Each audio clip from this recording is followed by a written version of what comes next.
Évangile de Jésus-Christ selon saint Jean.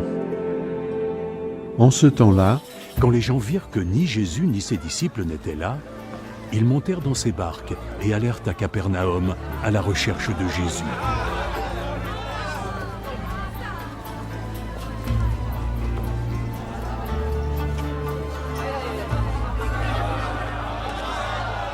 Ils le trouvèrent enfin de l'autre côté du lac et ils lui demandèrent « Maître, quand es-tu arrivé ici ?» En vérité, je vous le dis,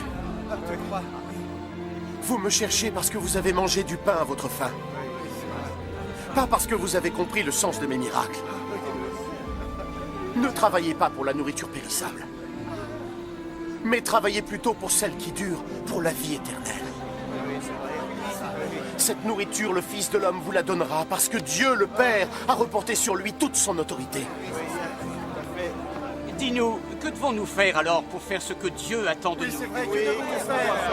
Ce que Dieu attend de vous, c'est que vous croyiez en celui qui l'a envoyé. Quel miracle vas-tu faire pour que nous puissions croire en toi? Oui, que vas-tu faire?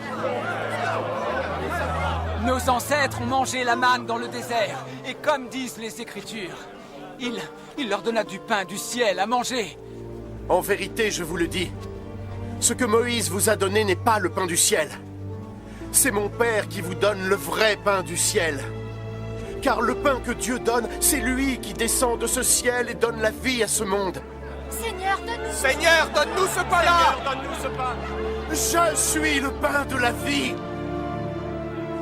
Celui qui vient à moi n'aura jamais faim. Et celui qui croit en moi n'aura jamais soif.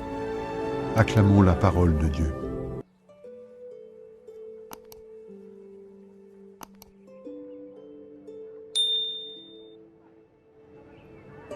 La foule a mangé le pain qui a été béni par Jésus, et Jésus parle du pain du ciel. Et il me semble que Jésus nous invite là à donner un sens spirituel à ce qui nous arrive. Je veux dire, la foule reste focalisée sur les pains qu'ils ont mangés, et Jésus invite la foule à opérer un déplacement et à passer du pain qui est un mélange de farine, d'eau, de levure et de sel, pour passer au pain de la parole de Dieu. Et c'est ce déplacement-là que la foule va avoir énormément de mal à effectuer. Pour évoquer le pain venu du ciel, Jésus fait référence à la manne que les Israélites ont mangée au désert, par laquelle Dieu, le Seigneur, les a nourris. Et Jésus cite le passage des psaumes qui disent « Il leur donna à manger le pain du ciel ». Mais ce psaume fait justement la tension entre la fidélité de Dieu qui nourrit son peuple et l'incrédulité du peuple qui est toujours rebelle et qui est toujours infidèle à cette parole de Dieu. Et donc c'est cette tension en disant, saurons-nous entendre le signe de la fidélité de Dieu et ce qu'il induit dans notre façon d'être témoin, ou sommes-nous, comme l'ont été les Israélites dans le désert, des rebelles à cette parole ?